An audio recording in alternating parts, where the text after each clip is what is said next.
So today in this video, I just want to touch a little bit on the different alien civilizations that live on planet Kai, which is the original name of this planet, not Earth.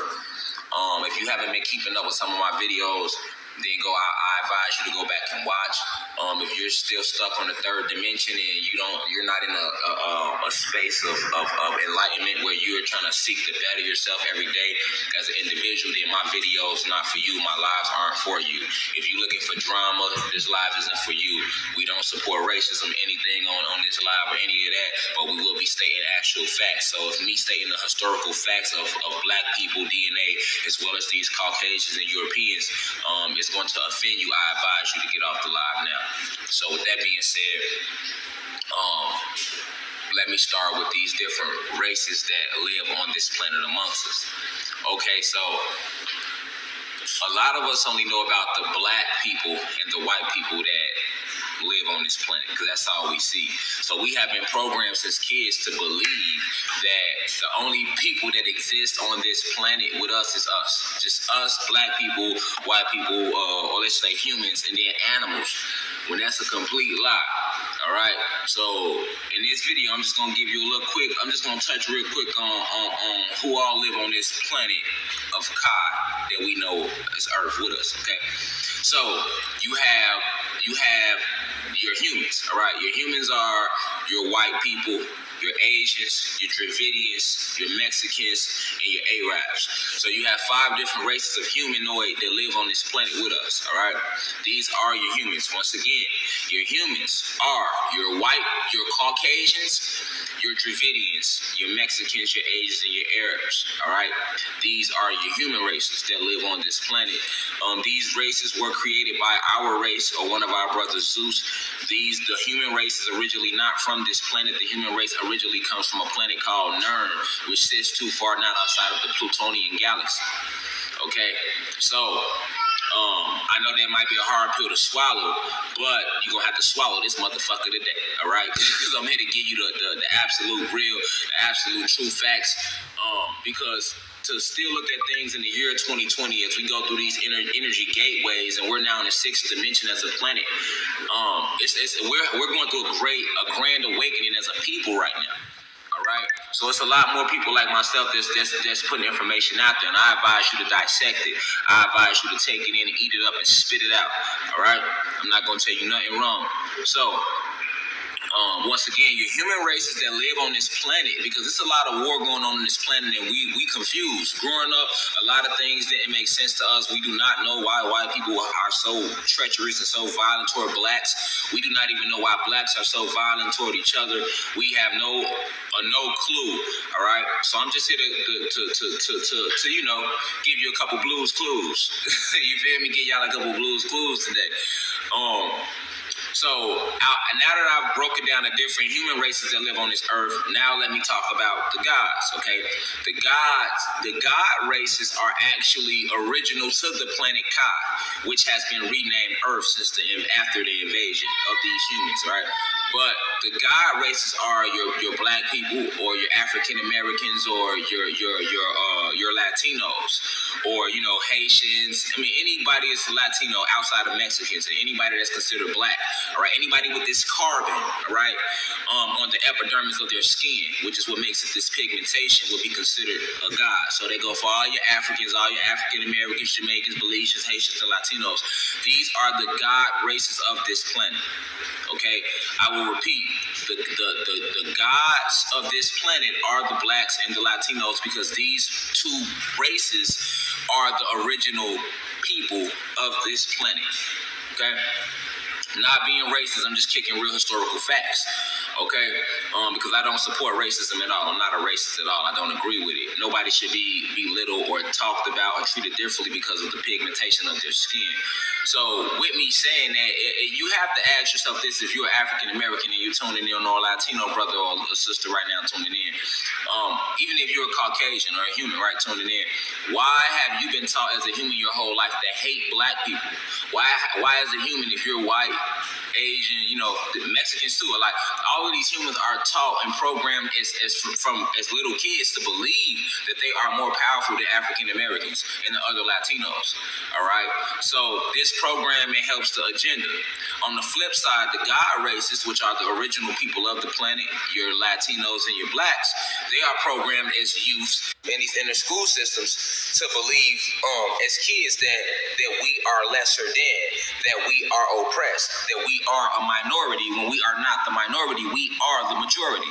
I repeat, the Latinos and the blacks, which are the original people of this planet, are not the minority, we are the majority. Okay, so they program the God races, the original people, to believe that they are oppressed. All right, and they program the humans to believe that they are the oppressors. All right, so this sets a tone. If you're a white person growing up Asian, or you're human, you grew up with a certain superiority complex, because you have been taught as a kid that everything that has been invented on this planet was invented by somebody with a white face. All right, this is what you call white supremacy.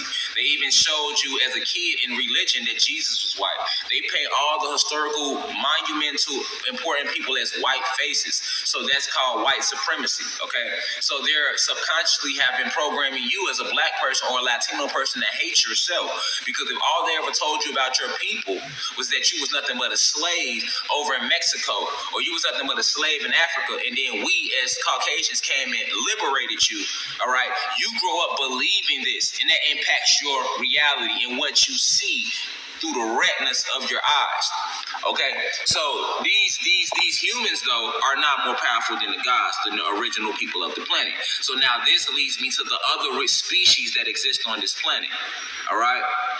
And I'm not going to delete it, but I'm going to need somebody to screen record it for me, because I need to put this on my YouTube channel. All right. So basically, these humans, all right, they are not more powerful than the original people of the planet, because they were created by one of us, which was Yakub, Zeus, Prometheus, Satan. He go by about 5 different names. So you know the God races, you know the human races. Now, what the races that you are not familiar with are these different alien races I'm about to name that live amongst us as well on this planet. All right, so I don't even want to say alien, because alien makes you think about a monster or some shit, and that's exactly how Hollywood has fooled you and fooled us into believing since kids that it's not real. All right, in reality, it's very real. Science fiction is real, and reality is fake. This is a fact. Science fiction is real. Reality is fake. What you see in front of you is not real at all. Okay, what you think is going on is not real. All right, so this whole illusion of believing that everybody on this planet is one, that we are all human walking this planet, that was the trick. That's Satan's biggest trick in fooling the whole world that he didn't exist, was with that lie. Okay, so I'm gonna tie a little bit of the Bible together with what I'm saying to paint this bigger picture for y'all about these different beings that live on this planet. Okay, so we know who the humans are right now, right?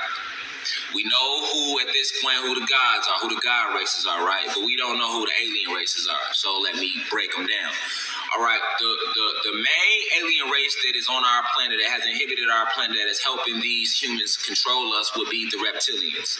Okay, if you're not aware of these different extraterrestrial races and species that live on the planet with us, then you need to do a lot more research, and you need to do a lot more awakening within yourself, which is coming to you whether you want it or not.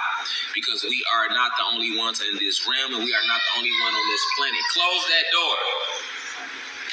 We are not the only one on this realm. We are not the only one on this planet, okay? So one of the races is the reptilian races. These species stand between 3 feet to 4 feet tall. They can go all the way up to 7 to 8 feet tall, as big as 25 feet tall. The draconian reptilian race. All right. This race is a very powerful race. It's a very powerful species. This species goes from dimension to dimension, galaxy to galaxy, conquering universes and planets. This is what the reptilians have been doing since the beginning of the time. All right. They sought out our planet for resources. Okay, the reptilian race did. But originally our planet had too much energy. We were at a higher frequency. We were vibrating at the 33rd dimension. all right, before the invasion. This is why the Freemasons like to use the number 33 a lot in Masonry, because 33 is symbolic of the dimensionary level we was on when they came to our rim. We were on the 33rd degree, the 33rd degree frequency. All right, so we was on the 33rd dimension, so to say. We dropped down from the 33rd dimension all the way down to the 3rd dimension after they invaded our planet and took over. Okay, but you have to understand that, like I say, the human race was created by the God race, which was us. But you have to ask yourself this: okay, then how could, if the gods, which is black people and Latinos, created the humans, which are your whites, your Asians, your Dravidians, and your Mexicans, how could the Caucasians take over and conquer their creator? That's probably the biggest question going through your head, right? Well, they were able to do this because they had help, okay? And they had help from the reptilian race. The reptilians are shapeshifters, all right? All of your presidents, all of your elite families in this world, I'm talking about the black nobility, the Illuminati, the Bilderberger Group, the Rothschilds. I mean, these 13 blood families that run the entire world, right? These 13 elite, powerful families. You have to ask yourself, what makes them so elite? What makes this bloodline so royal, all right? Well, what makes these 13 bloodlines so royal is the fact that these bloodlines are not from this planet. These 13 families are have reptilian bloodline, which means they are reptilians from a whole completely different planet. And this is what makes these 13 bloodlines so royal and so rare. This is also the secret that the Freemasons are hiding in Freemasonry once you hit the 33rd degree pinnacle, where they make all information available to those people within their society. Okay, so you have to know that there's 13 blood stripes on the United States American flag, right? That represents the 13 families. When they first came to set up their empire on Atlantis, when they came to set up their empire, they called their empire the United States of America. Okay, this America and this continent was originally called Atlantis, okay? So we are Atlanteans. Any African American, any Latino, you are an Atlantean, all right? You come from God DNA. You are a God. You are a goddess, whether you like it or agree to it or believe it or not, okay? So these reptilian races have helped the humans control the black people and the Latino people, all right? And they have done it through shapeshifting. The reptilians are shapeshifters, okay? George Bush, Bill Clinton, Obama, all of these people are part of the reptilian family. These people are shapeshifters, all right? And if you don't know about shapeshifting, or you might maybe have seen it in a movie on TV, well, you need to realize that science fiction is reality, and reality is science fiction. Facts, all right? So let me just give you the science of shapeshifting real quick. Shapeshifting is really not hard to do, and these reptilian races have more advanced technology than a lot of us now, because we don't remember who we are or where we came from, all right? So shapeshifting is done through the neurotransmitters in your brain, or the neurochemistry in your brain. Grand Rising, Tanisha Van Leer. But shapeshifting is done by your thought patterns. If you know anything about the way the brain works, and you can Google this, right? Your brain works based upon your thoughts. So your thoughts directly impact the neurochemistry in your brain. The neurochemistry in your brain is the electrical grid of your nervous system, or the way your nervous system works. So basically, when you think a thought, whatever the thought may be, it directly impacts the neurochemistry of your brain, all right? Your brain begins to release secretions that it sends to the epidermis layer of your skin. This skin is actually an antenna, all right? It's full of receptors along with your hair, all right? So this skin then receives these secretions and these signals from the brain, all right? And then your skin releases chemicals into the universe around it. And what happens is these chemicals, they go out, right? And they attract chemicals that match its frequency. So once these chemicals find these other chemicals that attract its frequencies, it begins to then reshape your environment around you based upon the thoughts that you are thinking at the time. Facts. All right. For example, science has done they did an experiment, right? And they had a group of people go work out for 30 minutes. All right. And they realized that after working out for 30 minutes, they had a 30% increase in their testosterone level. Then the scientists turned around and took a group of people and had them meditate. And during their meditation, they had them focus on their workout. So they worked out and went through their entire workout in their mind while meditating. And after that, scientists looked at the research board and they discovered that these people that had meditated and only thought about working out but didn't actually go work out, they received a 22% increase in testosterone level. And the people that actually went to work out, they received a 30% increase in testosterone level. So basically, scientists discovered that these people that actually went to work out, their bodies only received the 8% increase more than the people that didn't go to work out, but they just meditated and mentally went through their workout in their mind. So this proves to scientists that your thoughts completely control impacts the neurochemistry in your brain. So the computer was made after the hardwiring of the brain. Okay, so the brain is impacted by your thoughts. Now, what controls thoughts? Spirit and soul. Okay, so I say all this to say that this is how these reptilians are able to shapeshift, because they are aware of this knowledge, or this wisdom of the neurochemistry of the brain.